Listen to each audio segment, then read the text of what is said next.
you must know that the NIA, it deals with what? So Negotiable Instrument Act 1881, it deals with three kind of instruments. That is very important to know, and along with that, what is the further bifurcation that we will be seeing in this particular lecture. So it deals with the P notes, that is promissory notes, then bills of exchange. The process flow from bills of exchange is very important. Mark this, quite important, because direct question has already been asked, and when we talk about this particular examination for November 2025, we can expect one question directly from bills of exchange, plus the checks called the negotiable instrument. So check, P note along with your bills of exchange form the negotiable instruments. Starting off with check, in the CTS chapter, the previous chapters, we have seen that what is truncation. When you talk about the English language meaning of truncation, it is to reduce certain process flow, and specifically for check, the electronic payments are being enabled via the CTS system.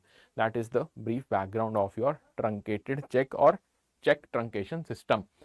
So check, everybody knows, being a banker, you guys deal in checks mostly on daily basis. So check is a bill of exchange drawn on specified banker and not expressed to be payable otherwise than on demand. Definitely it is a demand note, I would say, and it includes the electronic image of truncated check and the check in the electronic form mentioned specifically in section 6 of your NIA 1881. Fine. For all of you who are having any kind of doubt, you can just ask me in the live chat, and if you are watching this in a recorded format, do let me know your doubts in the comment section. Next, what we need to know about the check in electronic form. So it is drawn in electronic form by using any computer resource and signed in secure system with digital signature. When you talk about specific checks in used in net banking, mostly by the CC limit owners in the revolving fund, they have the access to a particular check which is digitally signed, and they can make payment using those checks as well. Specifically, when I talk about the CTS system, it is a particular system for a branch wherein you will be mapping all those physical checks into the electronic form only in the gray scale. That is the important point which we must know. Truncated check is truncated during the course of a clearing cycle immediately on generation of the electronic image. Why it is done? It is beneficial for both the parties, let's just face it. Firstly, for the bank, if you are using these images, they are helpful that yes, in order to establish that yes, we have done or completed the transaction from our end.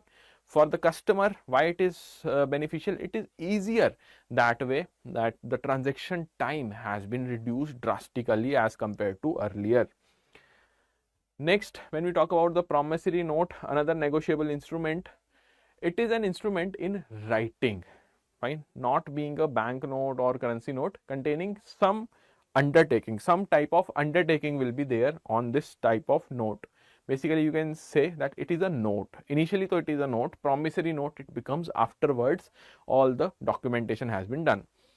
So containing an unconditional undertaking signed by the maker who has made this undertaking to pay a certain sum of money only to or to the order of a certain person, whosoever is the beneficiary. It will be signed by the person who is paying, and the person's name to whom it has been redirected will also be mentioned here, or to the bearer of the instrument, mentioned in section 4 of the NIA again. So NIA 1881, a very bulky act, I would say. If you have time after your banking hours, you can just download the act from your official website also, that is whatever bank you are working in. From there you can see a particular website is dedicated to all the important circulars. There definitely NIA act will be there.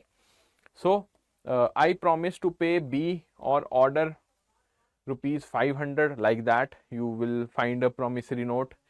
I acknowledge myself to be indebted to be in rupees 1000 to be paid on demand for the value received. Whatever language is there, it will be known as promissory note. Next, when we talk about bill of exchange, what is the basic definition? Let's see that first, and then we'll be talking at length about the bills of exchange. It is an instrument in writing containing an unconditional order signed by the maker directing to a certain person to pay certain sum of money, or to the order of the person to the bearer of the instrument. Same, exactly the same language of P note. But what is the difference here? In bills of exchange, some parties, specific parties will be involved, and the mechanism is different. Let's see. So there are parties: drawer, drawee, and payee. I hope that from the name itself you are able to gauge that drawer will be the person who creates the bill. Fine, who is creating. So the creator is the drawer. Drawee, on whom the bill is drawn, usually the debtor. Okay, so you are providing some amount to this particular drawee. Then we have payee, the person or entity who receives the payment. So when we talk about bills of exchange, most important thing to know is that your drawer is a bank. Okay, I hope that it is visible to everyone. Okay. So bill of exchange transaction, it involves up to 3 parties. First of all, you will have a drawee, an individual. You have a drawer, that is a bank, and a payee, again one individual. So mostly the foreign transactions which are happening via the bill of exchange, they will involve some importer, trader. So international trade, the drawee is the importer or the buyer. For the payee, when we talk about under the international trade, he or she will be the seller, or for that matter the exporter. Bank being the drawer, in the international trade the drawer is usually a confirming bank.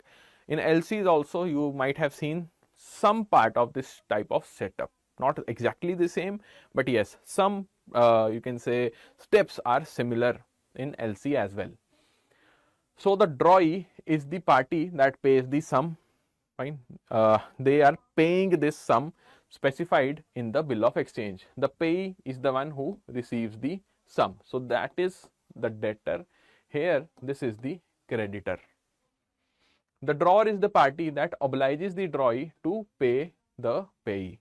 Basically, the financial institution which is intermediary between the drawee and the payee, they will be very essential in order to ascertain this transaction for the international trade.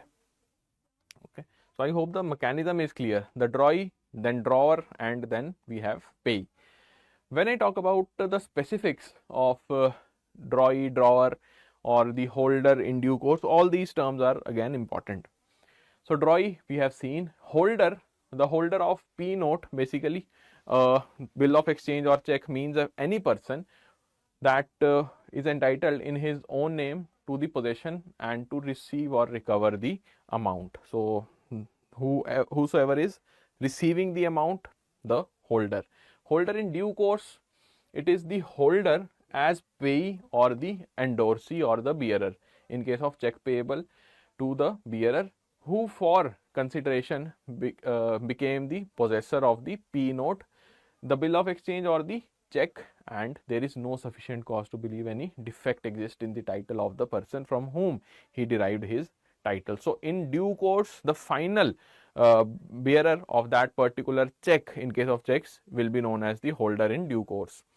Negotiation, a P note, bill of exchange, check transfer to any person to make the holder thereof is said to be negotiated. So negotiation, if it is happening in any of these negotiable instruments, it is known as negotiation. Next we have payment of check. So very simple aspects are there whenever we are talking about payment of check, or for that matter the mechanism which is involved in bill of exchange. Mostly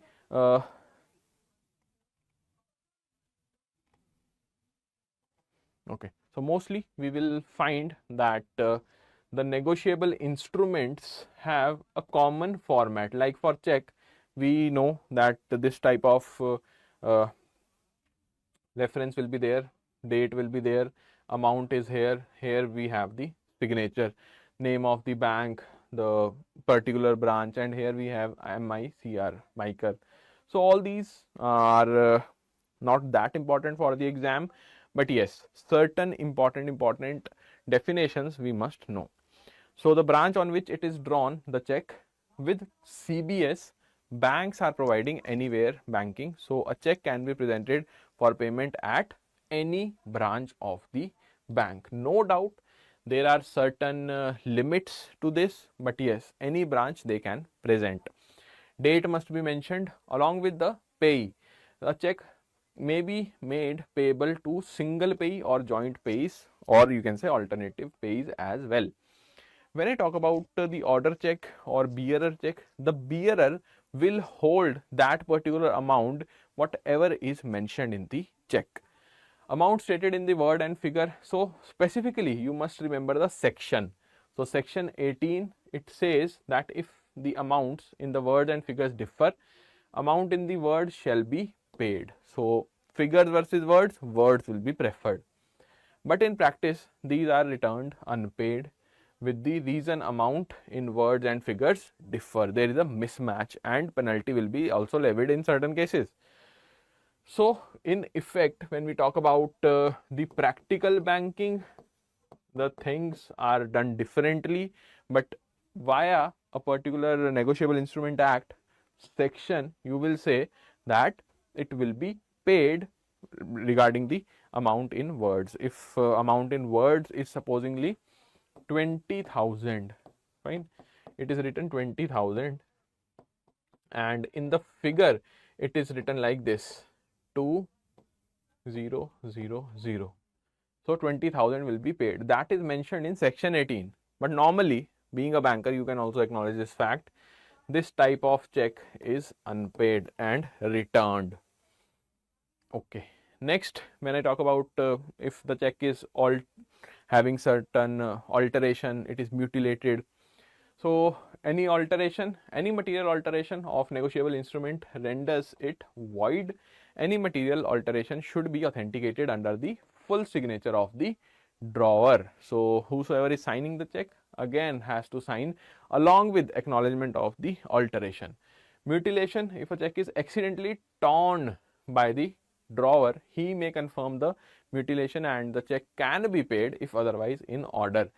It can be paid definitely, but again in practice, in practical banking, we try to avoid such circumstances. If accidentally torn by the collecting banker, he should put an endorsement as mutilation granted on the back of your check. Okay, so mutilation guaranteed, that is from our end it has happened, and we acknowledge our mistake. So mostly the mutilation is taken very seriously in the banks. If you are a new banker, do have this thing in mind while collecting any kind of check, that mutilation should not be done. Otherwise, some bankers are reprimanded because of that also. Fine. Signature of the drawer. So when we talk about the signature specifically, what happens here? Signature of drawer is an authority given by the account holder to debit his account with the amount of check, whatever is written there. What is important under this signature is this: section 89 of NI Act provides protection to the paying banker for the forged endorsement, but not if the drawer's signature is forged. So section 89 specifically, it will be providing the protection to the paying banker. Okay, if the endorsement is forged, some falsified endorsement is there, but if the drawer's signature is forged, section 89 cannot help you. Stop payment instruction. So if a particular party is not having the funds, or for that matter mistakenly the check has been produced, now they want to stop that particular payment, what can be done? Before paying a check, the bank should check for any stop payment instruction from the drawer returned with the reason payment countermanded by the drawer itself. So check will be returned in case of stop payment instruction has been instated. For joint accounts, stop payment instruction can be given by any of the joint account holder. For partnership account, cancellation of stop payment may be given by all the partners. So partnership accounts, that's why people think that let's not indulge in partnership accounts, because everything is a liability on all the partners. Limited companies, cancellation of stop payment instruction must be given by all the authorized signatories. We have seen in the previous chapters there are what? 2 authorized signatories. They will be acknowledging, not all, fine, as there was in partnership accounts. Other aspects, what all other aspects are there while making a payment via check? At the time of making payment, the bank should also verify that the balance in the account is sufficient. Account balance, important. No garnish order. The court order is not there pending for that particular account, or recovery has to be made from that account. Income tax attachment is there, the attachment order by the income tax department. Again, recovery will be done. Prohibiting the payment has been received. No notice of death, insolvency or insanity of the drawer has been received. So all those important points: no garnish order, no income tax attachment order, no insolvency, bankruptcy or insanity against the particular drawer must be there, and you must check the balance. It must have the sufficient balance. Simple things again while payment of a check is being done. Okay, now payment in due course. Right now you are not paying the amount. In due course it will be settled. So paying bank gets the protection. Due course is defined under the section 10 of the NIA Act.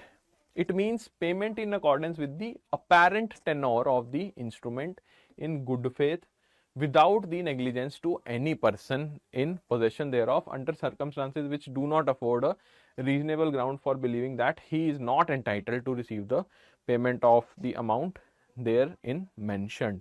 So basically a particular protection has been provided to the paying bank if the bank has been held accountable for a XYZ transaction amount. So it is defined under which section? Section 10. Then liability of the paying bank defined under section 31. Here you will find that sufficient and adequate funds are available, and if the sufficient funds are not available, then what? They are not properly applicable when the payment of check is stopped. So you have stopped the payment of a particular check, funds are still available. Liability of the paying bank.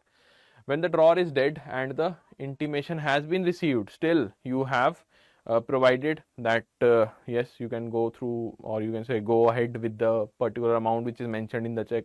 Liability again. Funds are attached under the garnish account, income tax office or attachment, all these which we have discussed in the previous slide, that you cannot go ahead with such things, otherwise you will face a liability. When I talk about the basics, I hope that most of you might be knowing it, but let's revisit the basic. Whenever a particular customer, supposingly Mr. A is there, and he or she is trying to remit certain funds via his or her bank, then they will be presenting one check in front of their own bank, and the check is presented in a particular, you can say, banking institution. Let's suppose it is your Punjab National Bank. Let's just suppose this is the scenario. Fine, PNB is the bank where it has been presented. Now the funds are to be transferred to Mrs. B, okay, in the Canara Bank.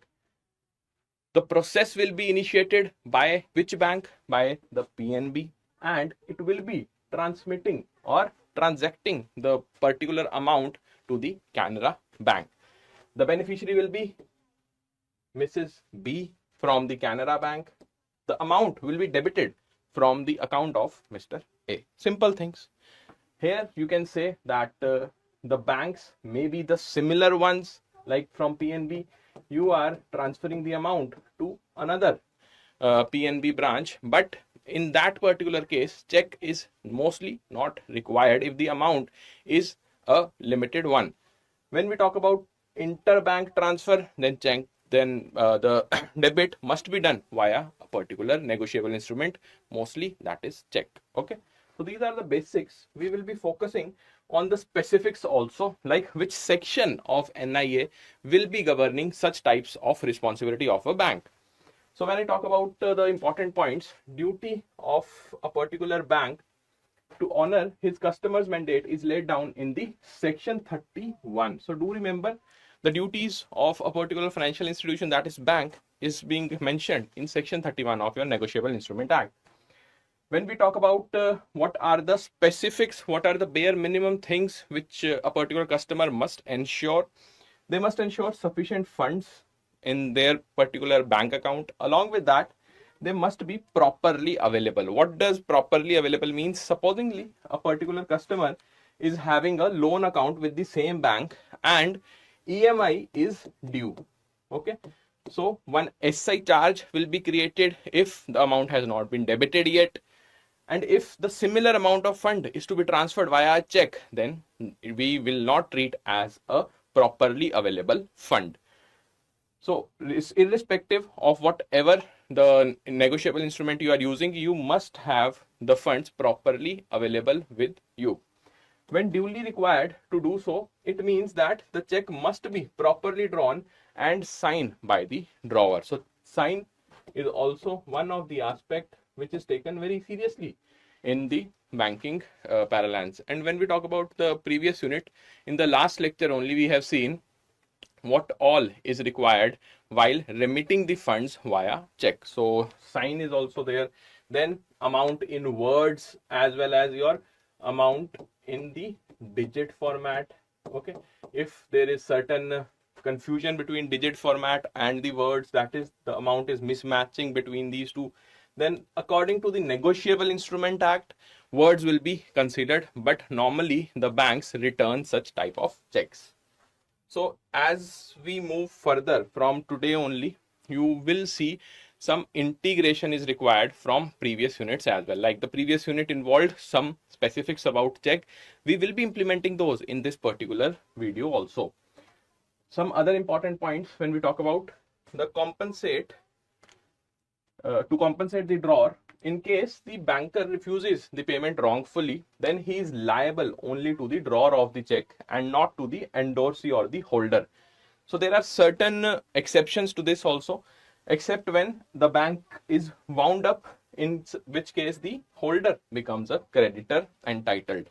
So when we talk about the funds, if wrongly remitted by a bank, then liability lies on that particular bank only. We have seen that in the previous lecture also. To make a claim, when we talk about if the check is paid disregarding the crossing, the true owner can hold the bank liable. So if the check has been cancelled due to any reason and the customer has informed the bank regarding the same, still the amount has been debited, you can be held liable by the customer. Next, when we talk about the default, so loss or damage caused by a default, a banker is liable to drawer for any loss or damage due to the wrongful dishonor of the customer's check. Now such type of errors, are they common in the banking industry? Answer is yes. Mostly the accounts involving CC limits, the revolving funds, their chances of these types of mistakes are very, very huge. And when we talk about the CC limit, there the funds are revolving, like today at 2 p.m. some fund will be credited in this particular account, CC account, and within 10 or 15 minutes only, so 2:15 p.m. the fund will be revolved and debited towards another party. In such cases, what will happen, even if you have this timeline between 2 p.m. to 2:15 p.m. that your funds are there in the particular bank, let's suppose 50,000 is there, and one customer holding this CC limit, they have produced a check of rupees 25,000 to be debited from this account. So as soon as the funds are coming in, within 15 minutes they are being debited and credit has been made to another party. So although the funds were there in today's date only, but you cannot debit it in real time. You cannot just say that, okay, within 15 minutes I'll be debiting the amount. And what will happen after 2:15, supposingly you debited this check of 25,000, it will be what? A negative balance in the CC limit. Like that, things can happen. But mostly when we talk about the ground reality, most of the customers, they are very understanding in this part that okay, if the revolving fund is involved, then definitely they will be informing the bank that this amount has been credited, so that time and again bank need not to check it that whether the payment has been made or not. Fine. And that also comes under the customer banker relationship. I hope that you have revised the initial units where customer banker relationship, specifically the trustee beneficiary relationship, is the most important one in case of CC limit. Next is liability of paying banker when customer's signature on the check is forged.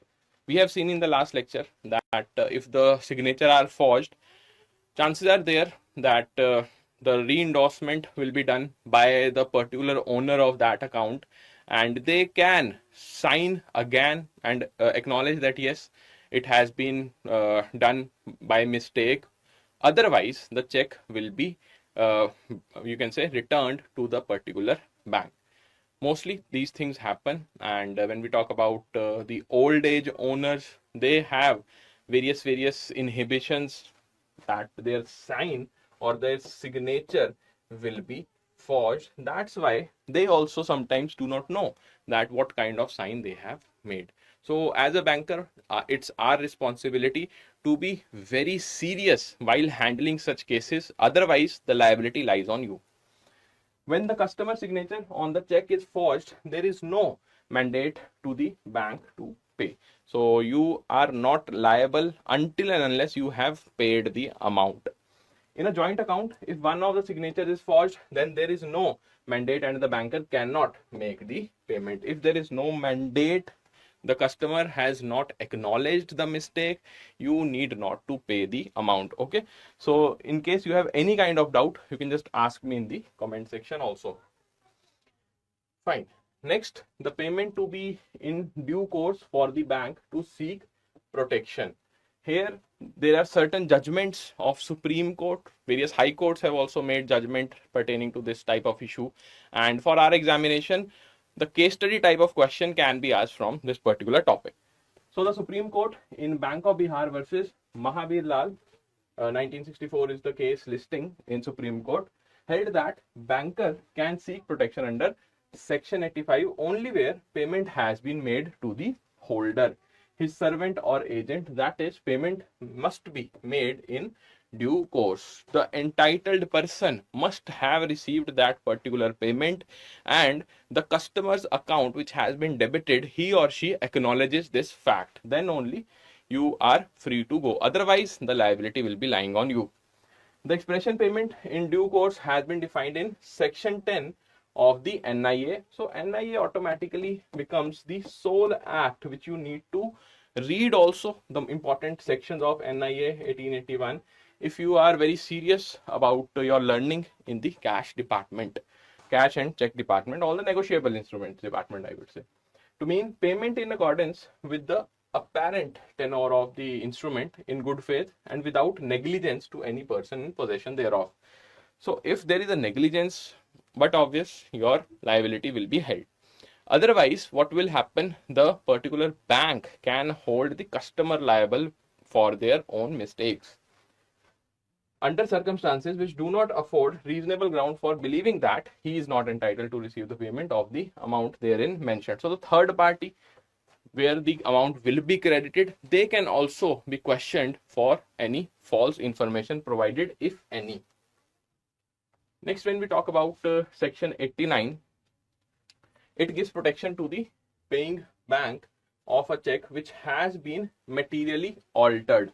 In the last chapter, you must have seen there are two scenarios, one mutilated notes and one soiled note. Something you must have seen in the previous chapters. Mutilated notes per se, they are what? You cannot use them. Soiled, they are old, fairly old. But when we talk about the checks, materially altered means certain description has been changed, and mostly the connotation is negative one here, nothing positive about it, but does not appear to have been altered if payment is made according to the apparent tenor at the time of payment and otherwise in due course. So section 89 will give you protection only when the particular customer has received the payment in due course. Section 10 defines the payment in due course to mean the payment in accordance with the apparent tenor of the instrument in good faith without any negligence. So these sections, question can be asked directly from them. In the examination, we have seen that NIA Act, mostly in the RBWM also, plus in PPB also, questions have been asked in the previous cycles. Section 31, it obliges the drawee bank having sufficient funds of drawer in its hands properly applicable to the payment of such check to be made when duly required to do so. So when we talk about section 37, it is for the drawee bank. An obligation has been stated on the drawee bank while holding a particular check for whatever transaction is there. So these sections, be it 89, 10 or 31, mark them very important. Question can be asked in the examination. Fine. So this was it for your entire unit. This unit is a very small unit, and if you know all these important sections, you are good to go. There is nothing more which is to be done beyond these particular sections. Fine. Otherwise, when we talk about the case studies, they are very general, not like in module B, or for that matter like module D, which have specific case studies. Here, if the case study is being asked, it is fairly general in nature. First of all, when we talk about the basics, that is the DD and the banker's check, here whenever most of you will be facing the customers, and mostly the customers have a specific query regarding the demand draft, it creates some kind of disintegration from the normal cash services which we normally tend to do in the banking sector. But why these are important, the demand draft or for that matter banker's check? So that the customer faces certain convenience and certain authenticated payments will be done using these modes. So that is why they are very, very important. When we talk about the definitions of these, so bank draft is a negotiable instrument and an order drawn by one branch of a bank instructing another branch. So basically two branches will be there, as is the case with most of the transactions. Within the branch, the transactions can happen in the form of term deposits, but when we talk about the inter-branch relationships, there are many. To pay a certain sum of money to the order of a certain person. So basically in the older times when we used to say that money order has arrived, it pertained to one particular person. Similar is the case with your negotiable instruments, specifically the demand draft. So it cannot be payable to the bearer, as it would amount to a currency note and will be violation of section 31 of the RBI Act. This section is very important. Question can be directly asked in the exam, that which section prohibits this type of transaction. So section 31 of the RBI Act 1934. When I talk about the banker's check, when they are generally used, so at the request of the client, definitely the client wants the bank to perform a particular ancillary service in the form of banker's check. Payment of the balance amount of the deceased account to its claimant or the legal heirs. A specific mention has been there when we talk about the case of deceased person. From whatsoever branch you learn this particular fact, it is a well-known practice that mostly the claims are settled via the banker's check whenever the legal heirs or the claimants are involved in the deceased person's account. Payment of the bills on realization received or presented for payment by local banks other than the branches of your own bank. So when we talk about different branches, they have a specific you can say function for their own customers. But when we are moving towards the banker's check concept, you will find the branch role has expanded, and this expansion leads to the transaction to the another branch as well in case of banker's check only. Deferred payment, the DPGs will be paid from banker's check. Then payment to various contractors, service contracts, various purchases made by the bank. So bank is also buying certain things because obviously it is also a customer. Bank is also a customer in various transactions. So all those transactions where bank is a customer, banker's check comes into play. Then we have payment of statutory dues like electricity bills. For the bulk payment, this particular banker's check will be allowed. All other local payments to be made by the check other than the cash. So local payment, what do you mean by a local payment? It pertains to specific fee which you need to deposit to the government account or for that matter any particular institution. Next, when we talk about some more specifics of banker's check or the demand draft, the issue and payment of banker check or DD in cash across the counter is subject to income tax provisions and your prevention to money laundering regulation. And the DDBC for rupees 50,000 and above is to be through the banking channels only. Below 50,000, yes, via cash the transaction can be conducted, but beyond 50,000 it is not permissible in cash. Payment of DD or banker check of 20,000 should not be made in cash. Again, one stipulation is there for rupees 20,000 as well. DD and BC should be issued with account pay crossing if the amount is 20,000. Specifically, if it is 20,000, then crossing is mandatory on that particular instrument. Effective from September 15th, 2018, name of the purchaser should be mentioned on the face of DD or your banker check. Both are valid for 3 months and can be revalidated by the issuing branch. So, revalidation, is it possible? Answer is yes in both the cases, be it the banker check or the demand draft.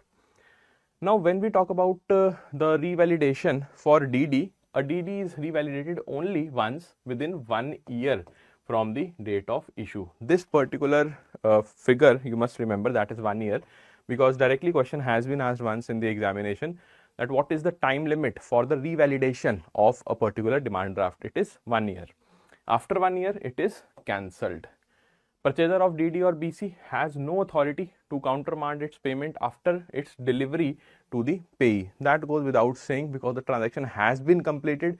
Now we cannot do anything, neither the bank nor the person. The bank shall exercise caution if the purchaser reports a loss or theft of DD or BC if not already paid. And let me remind you that most of the branches has this practice of maintaining a DD register so that they can record all those DDs which they have either issued or the customer has submitted it to them. Refund on the cancellation of DD or BC is made only if the original instrument is tendered without any signature or you can say any special crossing or any traces of negotiation and on proper identity of purchaser. So the bank must ensure that this particular instrument, this particular negotiable instrument belongs to this person, this individual, and they are carrying out the transaction based on the customer's behalf, because we are talking about what? We are providing certain service to the customer, the ancillary services. Next, when we talk about duplication, so can a duplicate DD or banker check be issued? So whenever, always remember, whenever we are returning it, so duplicate DD, BC in lieu of the lost instrument can be issued subject to the payment not already have been made, furnishing the indemnity by the purchaser or the payee. So the information whatever has been communicated to the bank from where the customer has issued a particular DD or BC, that particular information will be furnished to that bank where it has been revalidated. So revalidation, if it has been done and the negotiable instrument is now no longer with the particular person or the bank, then again we have to go through the process. RBI has advised that duplicate is to be issued with a particular time frame, that is within fortnight. So within 15 days you must again issue the duplicate DD or BC. For the delay beyond this stipulated period, banks have to pay interest. Fine. So normally banks do it within a week only, because they also know otherwise the penalty will be levied at the rate fixable applicable for the FD of corresponding maturity in order to compensate the customer for such delay where the request has been made by the purchaser. So always remember, being a banker, if the special case is there when the DD or BC has been lost or stolen and you have agreed to reissue the demand draft or for that matter banker's check, you must complete such kind of transactions within 15 days. Next, when we talk about some other ancillary service, first of all NEFT, then we will be moving on to the safe deposits also. So the major ones will be covering here, and if you are interested to have a comprehensive discussion of all the units of PPB or for that matter other subjects also, we have dedicated batches which are ongoing right now.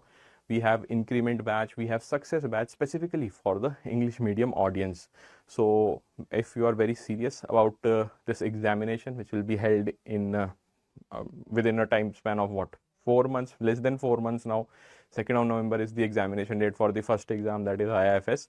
I would highly recommend you to just go with the timetable which you are having right now, whatever timetable you have made, and stick to that. If not, then start making certain time slots in the morning or for that matter in the evening.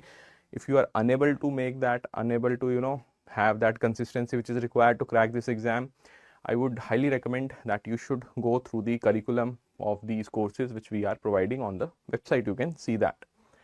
So NEFT, that is National Electronic Funds Transfer System. Everybody knows NEFT and RTGS are the two major you can say tools in front of bankers for the transaction to be made in either real time or for that matter in batches. So NEFT is remittance system of RBI in operation since 2005. November 2005, NEFT is operational since then. Now in November this year we will be celebrating 20 years of this particular system. Nationwide interbank secure and trusted electronic funds transfer system operates on deferred net settlement DNS basis with transactions settled in batches. So for batches we have NEFT, for real time we have RTGS. The transactions which are included in the next settlement batch, for each batch a single net credit debit entry is passed. So a single, always remember, each batch will have a single debit or credit entry and there are no multiple net credit or debit. So question can be asked in the examination by manipulating this statement. Instead of single they will write multiple, but that is a wrong statement. The transactions under NEFT may be made for any amount, any kind of amount you can do it. Each bank's branch participating in NEFT has been assigned a unique IFSC code, Indian Financial System code. So every branch has a unique IFSC code. And when we talk about the IFSC code, what is the difference between the IFSC code of private banks and the public sector banks? Is there any difference? And what about the number of digits which are used in IFSC? Do let me know in the comment section.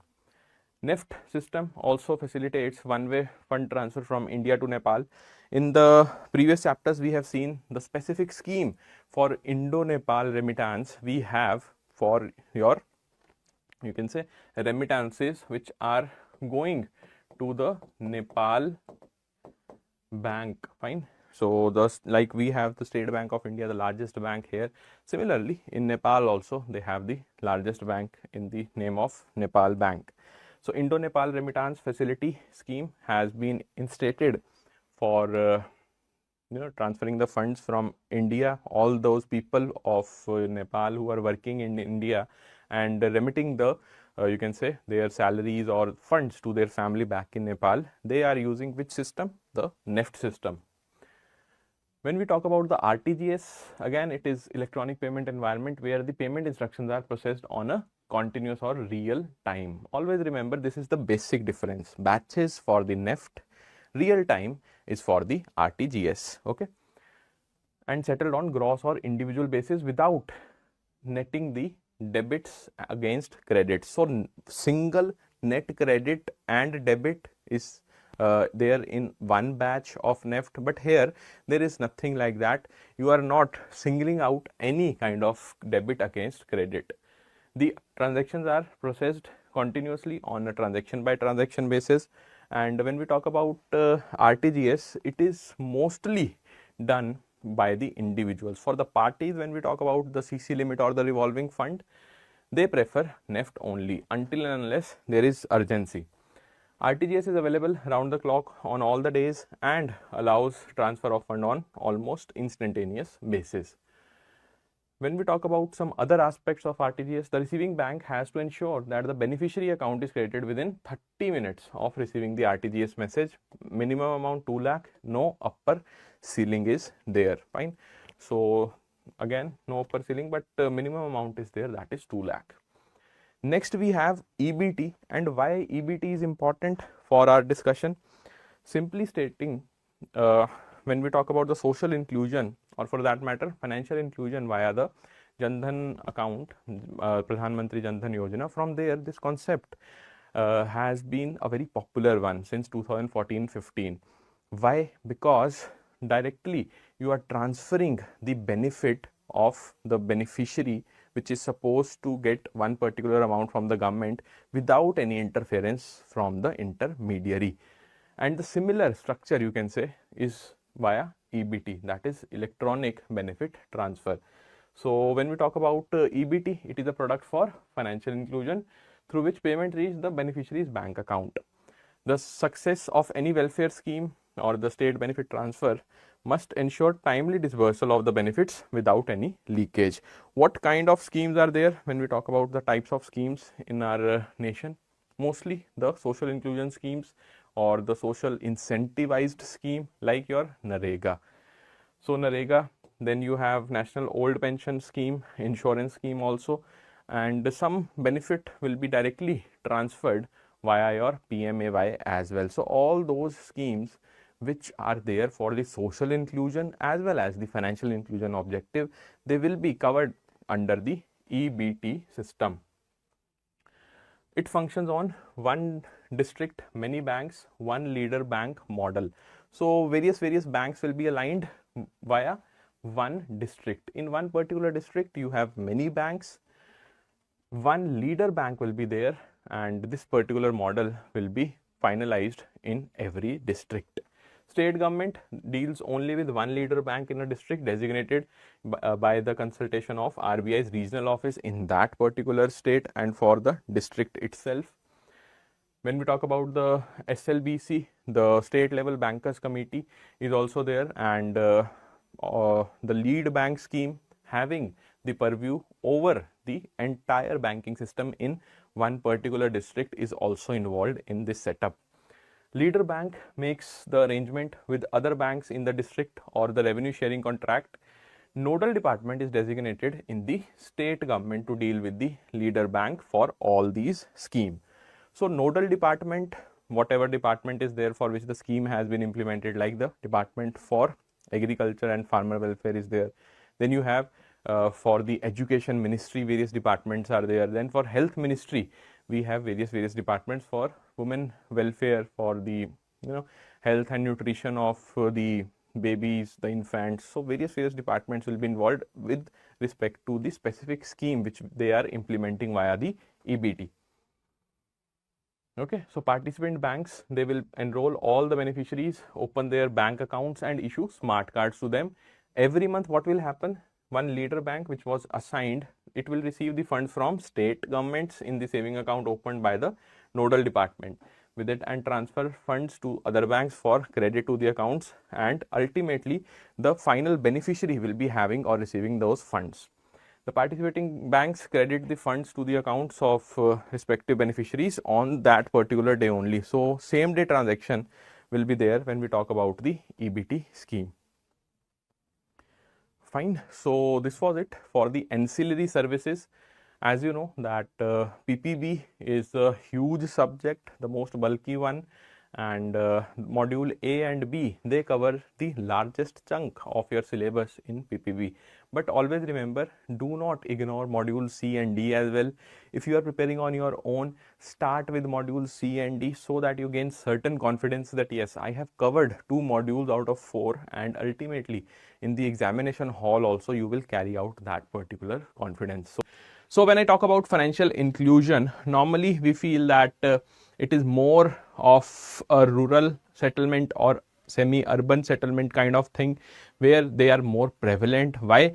Because these are the areas which are being targeted by the government. But as we move and dig deep into the financial aspect of a country, we will find that many people living in urban settlements, or for that matter urban areas also, they are also not availing the institutional credit. And for that matter, you must also know that an entire nation's wealth will be determined only if everybody is included in the financial net of that particular nation. So why it is important, financial inclusion? I hope you got to know the crux of it, because then only you will be able to define what is the credit growth of your nation, how the GDP is working, how the salaried class is evolving, what about savings and then investment. After that, the production level of the country will be rising. So starting off with the basics, what do we mean by financial inclusion? So financial inclusion, it means provision of affordable basic financial service with payments, remittance facilities, savings, loans, insurance products by the formal financial system to those generally which are excluded. So all those segment of society which are being excluded till now, you want to include them in the financial net of your country. And it does not include only the banking services, it also has the other financial instruments into it, like insurance. So when we talk about the life insurance, we talk about the health insurance, all these financial instruments are also part of your financial inclusion.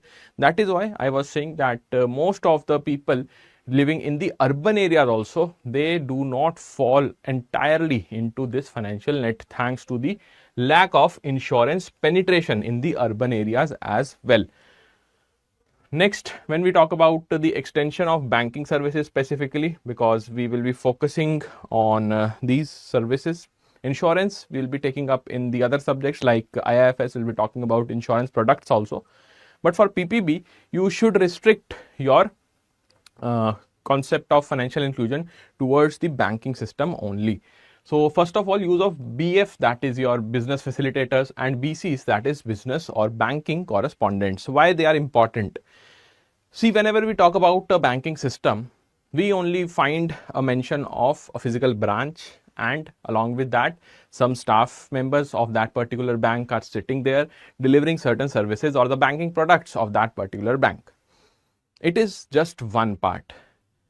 When I talk about the internet, how the internet banking is functioning, how the banks are providing the digital services to the customers, that is also one of the part of financial inclusion. Along with that, when we talk about the facilitators, the people who are reaching those places where the bank's branches cannot reach.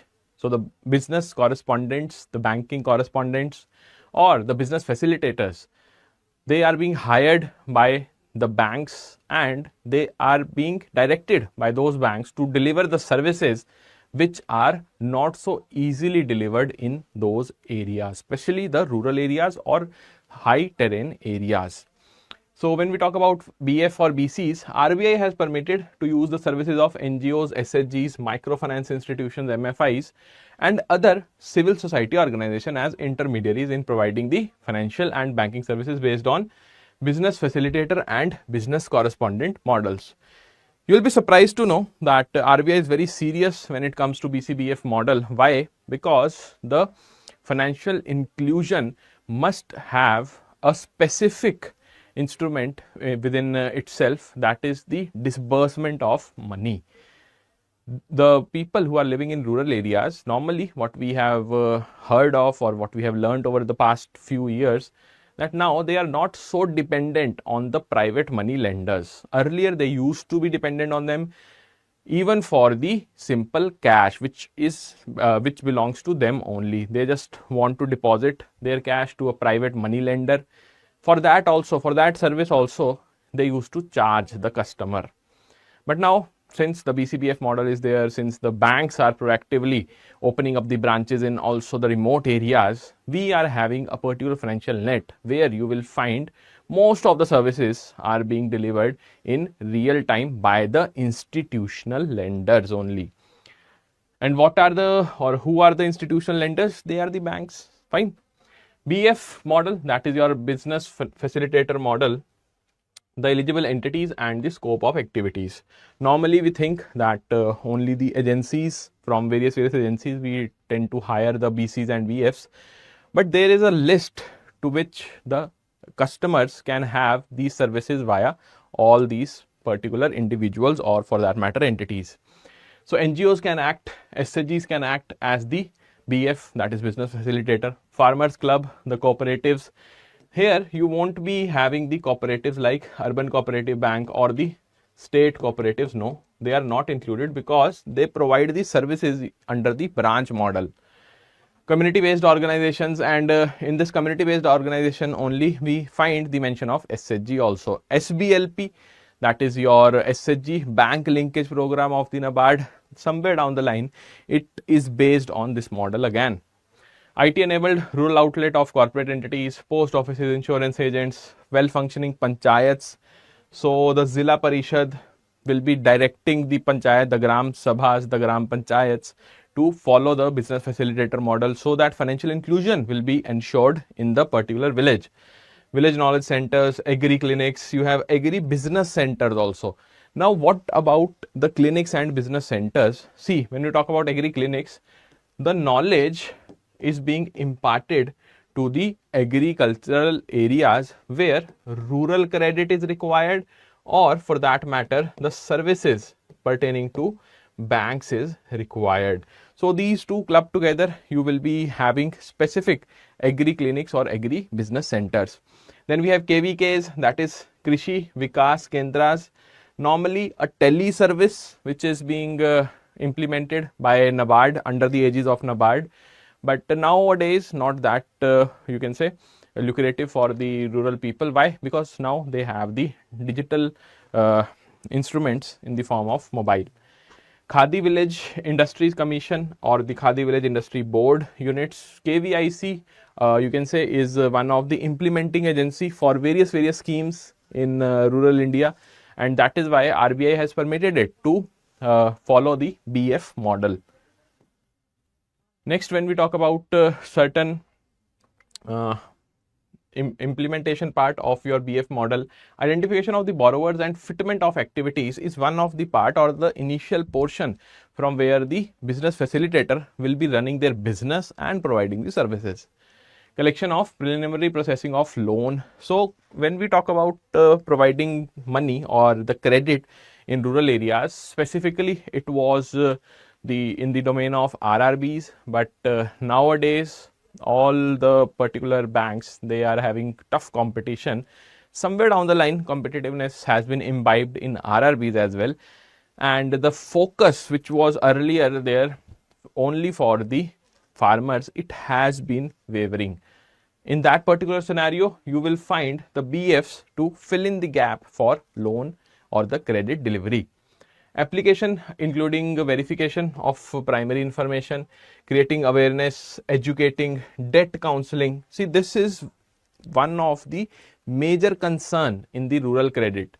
When I talk about rural India, the major issue is only one, that is lack of awareness. People there are already reeling under stress thanks to the distress of farming. The farmer distress is known to everybody.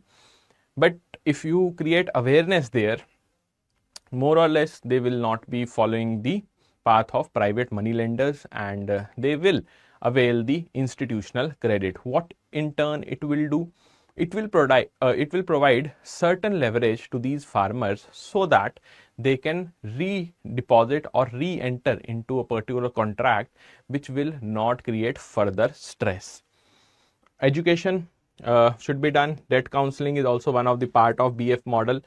Processing and submission of applications to the banks. So when we talk about dairy loans which are given on the, you can say, collateral for the buffaloes in banks. So buffaloes are kept as collateral, and against the buffaloes you will be provided certain loan. When I talk about the entire village, the banks cannot reach each and every house. So what they do, they follow the BF model and they hire certain agents who will be collecting the forms from all those households in the rural areas who are interested to avail the institutional credit from the banks, giving the money for your dairy unit, keeping the buffaloes as the collateral. So there you will find the submission of applications and processing of the applications by the BFs. Promotion and nurturing the self-help group, JLGs, post-sanction monitoring. Although it is not taken so seriously right now, but the business facilitator model, which has been finalized by the financial institutions, it includes the post-sanction monitoring as well, and it must be done. See, when we talk about NPA management, why do we need to manage NPA when we can just have the post-sanction mechanism where you will ensure that no NPA happens? Monitoring and hand-holding of SHGs, JLGs, credit groups, etc. Follow-up for the recovery. If the restructuring process, rehabilitation process could not be done, recovery is the last option, and follow-up for this recovery is also under the business model of BFs. Next model is your business correspondent model. Who all are eligible here? See, individuals are eligible in the BC model, like retired bank employees, teachers, retired government employees, or ex-servicemen. Then individual owners of various shops, be it the kirana shop, fair price shops, or for that matter medical store also. We have the PCOs, that used to be there in all the areas, now no longer available, but in certain remote area or the most remote area of a particular district, they still have this particular PCO, that is public call office. So whosoever is operating this PCO, they can also become the BC. Agents of small saving scheme of Government of India or the insurance companies, then individuals who own petrol pump. So basically, when we talk about the business model of BCs, you will find all those entities or the individuals are eligible to participate in this particular setup if they are residing or they are located in the proximity of that particular village. All these are what? Either you will find the retired teachers of that particular area only.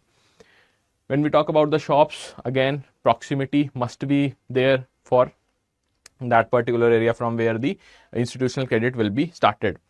Authorized functionary of well-run SHGs, any other individual, including those operating the common service center. So CSCs, a fair bit amount of, you can say, workload has been shifted towards the CSC centers whenever we talk about the cash disbursement of lesser amount, or for that matter, you want to open an account and want services from the bank. So bank employees being very, you can say, busy, and they are unable to render the service as they should have. So here comes the rescue mission from the CSCs, and they will be providing you with all the information, all the necessary information which you require. So BC model, these were the eligible activities or the scope of activities. When I talk about the business correspondent model, some other activities can also be performed, or the eligible entities from where this particular setup will be coordinated. NGOs or the MFIs set up under the Societies or Trust Act, Section 25 companies under the Companies Act. Cooperative societies registered under Mutually Aided Cooperative Societies Act or the Cooperative Society Acts of states. See, here also again I am reiterating the fact, the state cooperatives, district cooperatives, they are not a part of this particular setup. Only those entities are a part which are defined in the respective acts. We have post offices plus companies registered under the Indian Company Act 1956 with large and widespread retail outlets other than NBFCs. Commercial banks excluding the RRBs because they already perform this particular function of financial inclusion, providing the services for financial inclusion in the remote areas. They are also permitted to appoint non-deposit taking registered NBFCs as BCs. So appointment can also be done from the commercial banks of what? Of all those NBFCs, which will be ultimately working under the model of business correspondent.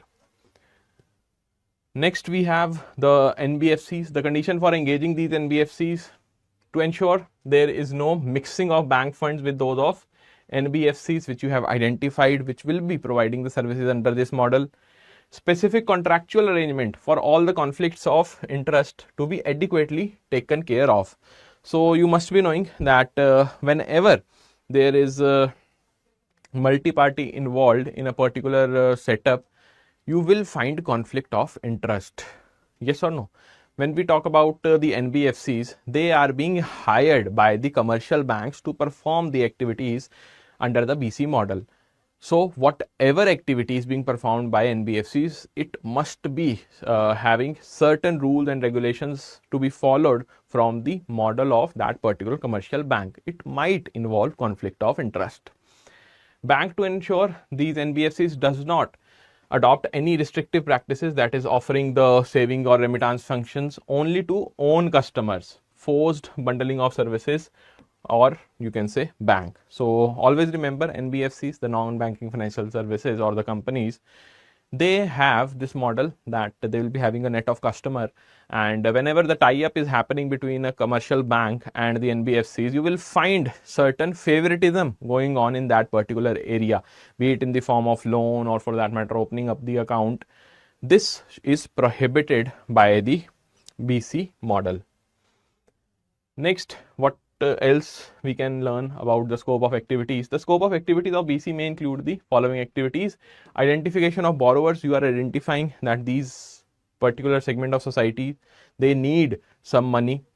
Collection and preliminary processing of loan applications, including verification of primary information as well as data. So the KYC, we won't be saying that eKYC will be done by them, but yes, the physical KYC, or for that matter Aadhaar card, PAN card, or the Kisan Vikas Patra, all these things will be checked prima facie by the BCs. Creating awareness about the savings and other products and educating them.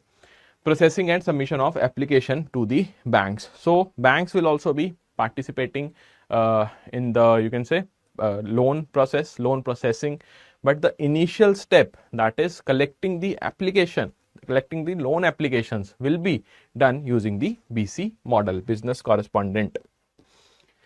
Next we have the scope of activities include promoting, nurturing and monitoring of SHGs, GLGs or credit groups, etc. Post-sanction monitoring will also be a part of your BC model. What is post-sanctioning? As it was there in the business facilitator, here also, if supposingly a particular loan has been given to a farmer worth rupees 50,000. So although the small amount entails larger EMIs thanks to the lesser repayment period, but again you need to be very vigilant after you have disbursed the loan, because chances are really high that this loan might turn NPA. Why? Always remember to think from the scratch. Being a banker, you must acknowledge this fact that why somebody requires a very small amount of loan, that is 50,000, because they do not have enough funds to sustain their livelihood. That is the first reason. No matter what the government is providing subsidies, no matter what the government is providing various schemes, programs, so that they can resurrect their business activities, all the rural area people or the semi-urban area people also who are availing smaller loans, somewhere down the line they are unable to manage their household expenses prima facie. So post-sanction monitoring is very, very important here. Follow-up for recovery, disbursal of small value credit like this, recovery of principal, collection of interest, collection of small value deposits, sale of micro insurance or the mutual fund product, pension products. Mutual fund product only has to be sold if they have the awareness about that, but for the pension products you must create awareness and then try to sell them those products. Why? Because ultimately this is for their benefit only. Simply stated, this particular chapter will be talking about mostly the duties of a bank. What all duties a bank performs when we talk about the banker customer relationship. And the duties will be various, you can say they are varied starting from the services which the banks provide. We have seen the services in the chapter of ancillary services. Next comes those kind of services which we say club together form the duties plus the responsibilities. These are some heavyweights as compared to the services. In services, you are just providing a particular, you can say, goods or services to a particular customer. But when it comes to the duties, responsibilities, certain laws are backing those particular things. Those scenarios need to be dealt with utmost care. So when I talk about one of the duty, starting off, it is the duty of secrecy and confidentiality. What do we mean by secrecy and confidentiality? It talks about primarily the data. Data of what? Data of the customers. A bank would be protected only if it discloses the affairs of the customers under certain legal permissible compulsions or circumstances as follows. First, where the disclosure is under the compulsion of law. There is certain statute or a particular legal aspect is backing a disclosure of a particular data pertaining to the customer. Then only the bank should disclose that particular data. Where there is duty to the public to disclose, if it is in the public interest, then you can disclose the data. Where the interest of bank is requires it to be disclosed. So interest of bank may be in the form of appreciation, or for that matter, not an appreciating effort. What I mean by not an appreciating effort, like the data published in the case of SARFAESI Act. In that, we see that the people or the business entities who are unable to repay their loan, their data is being published in the newspapers. That also is a part of interest of bank, because bank wants to recover that money. That is why it is very serious about publishing the data. Where the disclosure is made with the express or implied consent of the customer. So if the customer wants to retrieve certain data at an individual level, that also can be done by using the banking services. So duty of secrecy and confidentiality is a basic one. All these four clubbed together will be termed as a particular domain where the duty of secrecy and confidentiality lies. When I talk about the disclosure under compulsion of law, let's see them one by one. So compulsion of law, what kind of laws are there? First of all, it will be an act, that is BBE Act, Bankers Books Evidence Act 1891. Now this particular act talks about a certain legal dispute. So two sections, that is section 4 and 6 of the Bankers Books Evidence Act. In a legal dispute between bank and customer, find bank's customer and a third party, certified copies of entries in the bank's books may be called for. So you are trying to back your customer here against a third party. For that, if the information is required, you are willingly providing it. Summons by civil or criminal courts if there are certain proceedings, legal proceedings are happening. So these courts have the power to issue summons to banks to produce documents or tender the evidence. If a particular case, let's suppose recovery case is there in a particular court, then the bank must oblige whatsoever information is being asked by these courts. Next, we talk about some other laws. Income Tax Act 1961.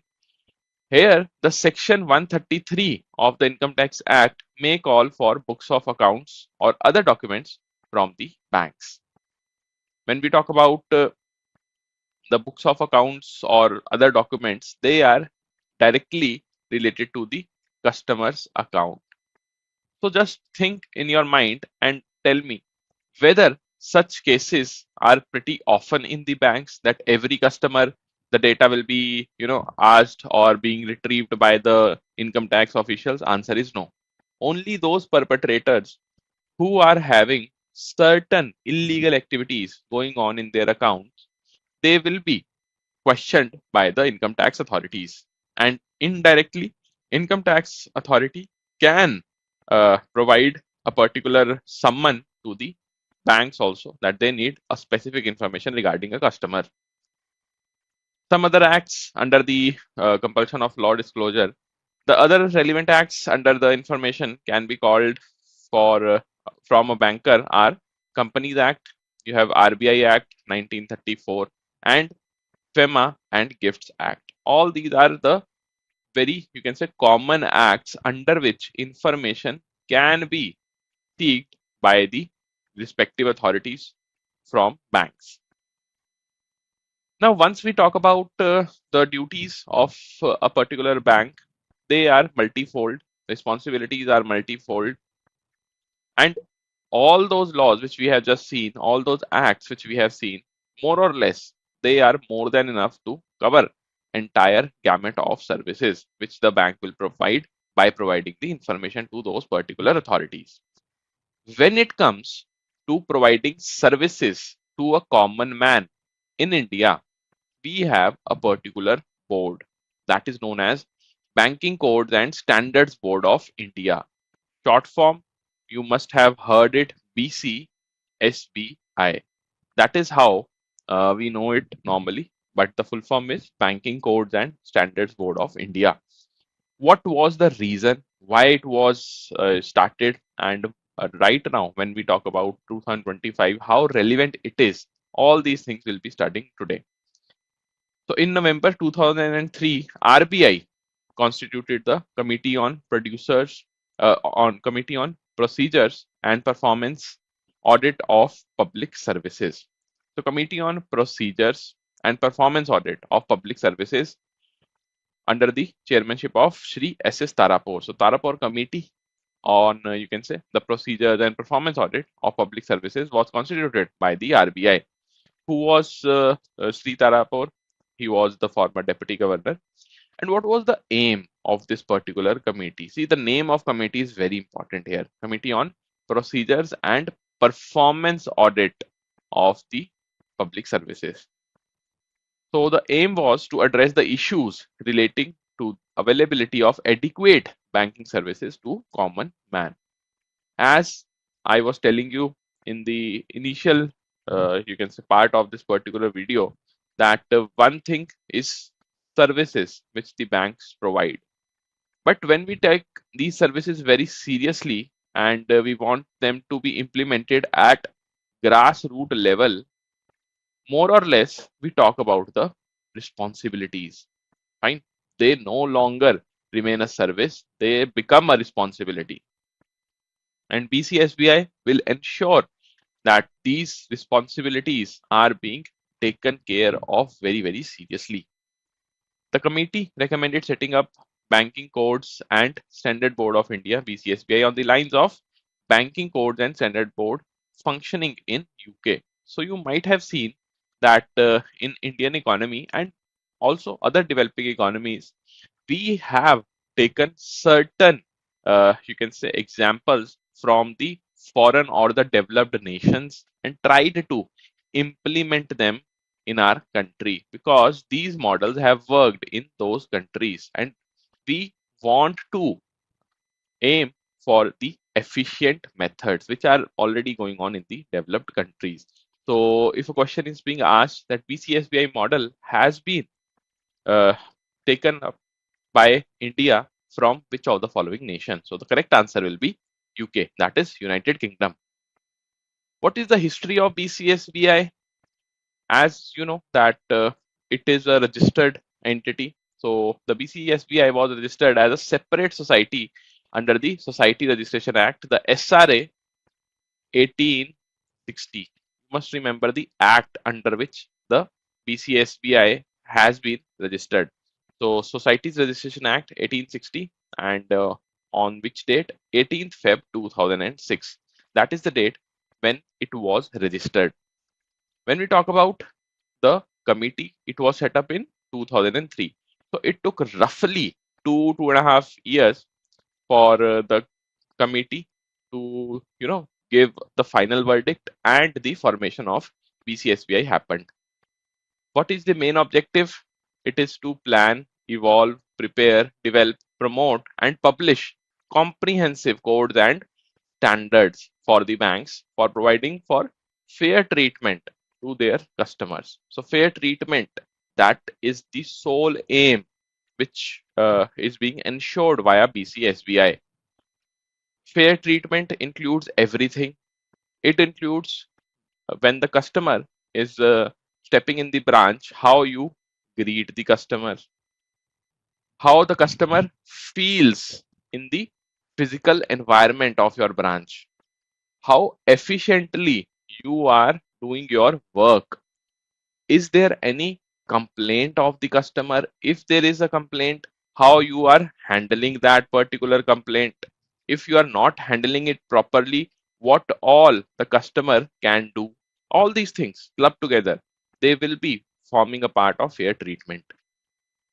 To function as an independent and autonomous body to monitor and to ensure that the codes and standards adopted by the banks are adhered to in letter and spirit while delivering the services to the customers.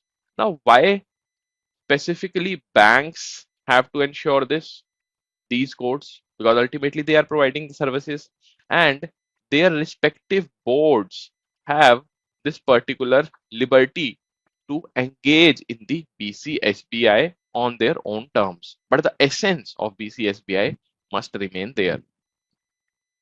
When I talk about the collaboration, so BCSBI had in collaboration with IBA, that is Indian Banks Association, evolved and issued following two codes. Two codes have been issued when we talk about in collaboration with the IBA.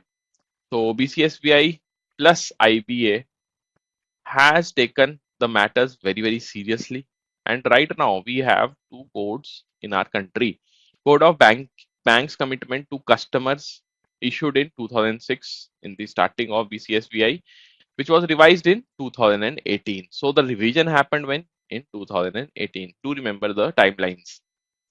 Next is Code of Banks Commitment to MSE, that is Micro and Small Enterprises Code, released on 31st May 2008 and reviewed in 2022. Why it was reviewed in 2022? Because in 2020, the MSMED Act, under which the MSMEs perform in our country, it was amended.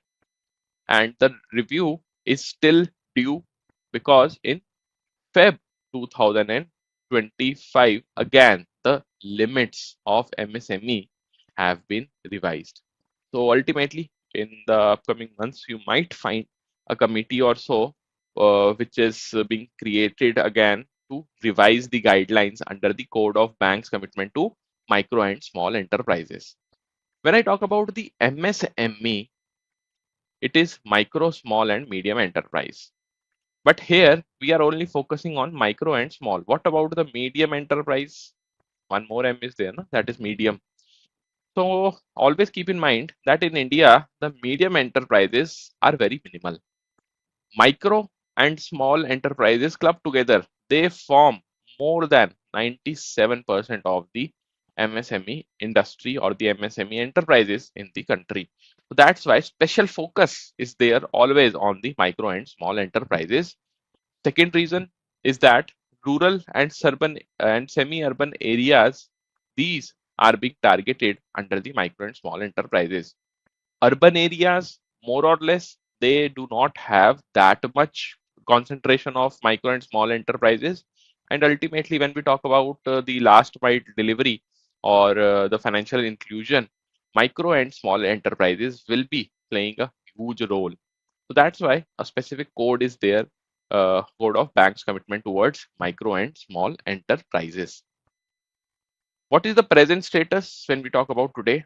So RBI has since set up Consumer Education and Protection Department, issued the Charter of Customer Rights, and considerably strengthened the Ombudsman mechanism to enhance the consumer protection. So consumer protection is at the core. Always remember, whenever we are talking about BCSBI, it is not only about providing the right services, it is also having a bent of mind towards consumer protection. And this ombudsman mechanism, the ombudsman scheme of the RBI, being a banker, you must have faced some actions or, for that matter, some information of this particular scheme while working in the bank. This is practically happening and it is quite visible to the public also.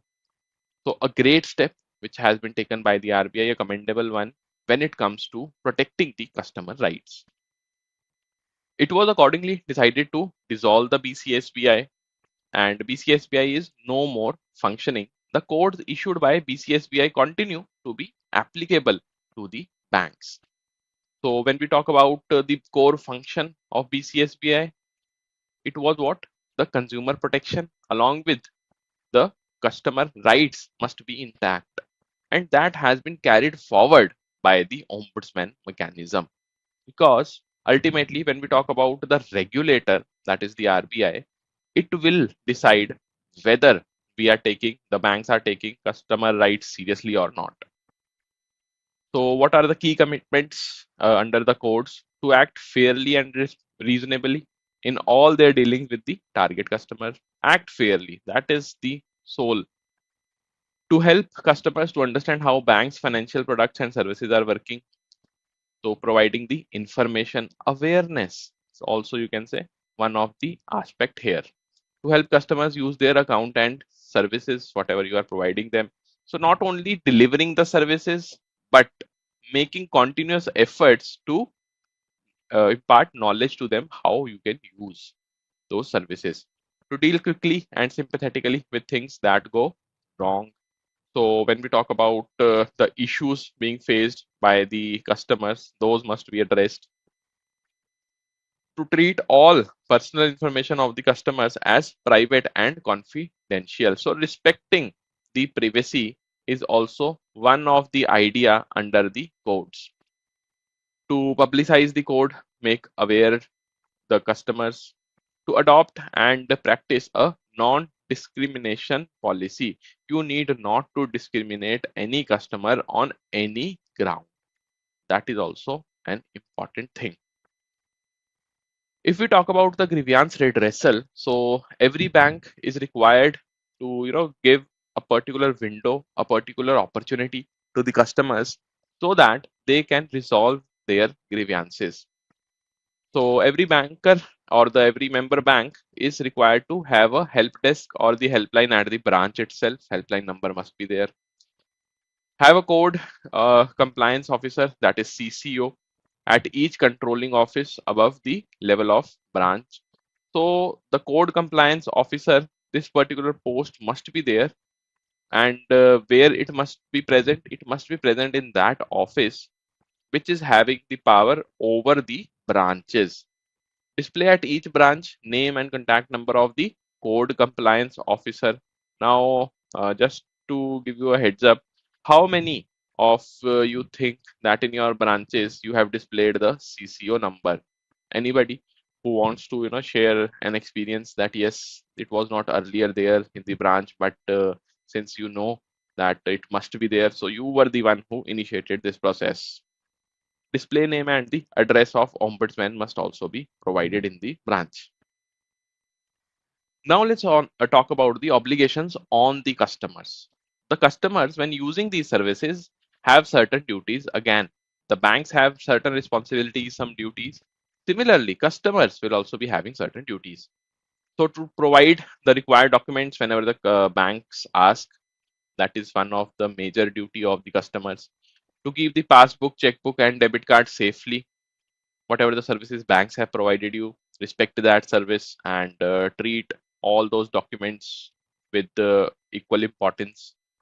To keep confidential the user ID password for access to various channels, be it net banking or for that matter your mobile banking is there.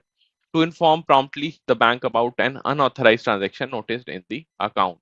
So as soon as you know for sure that yes, you have not committed this particular mistake or you have not committed this particular transaction, then you must report the branch as soon as possible. Not to allow any third party to use own bank account for its transactions. So remember, whenever we are talking about a third party, it does not include you and whosoever you are trying to give your password, ID password. But third party specifically talks about any person who is there, who is using your account without your information. You are unaware of that fact that somebody else is using your account, be it the net banking or for that matter mobile banking.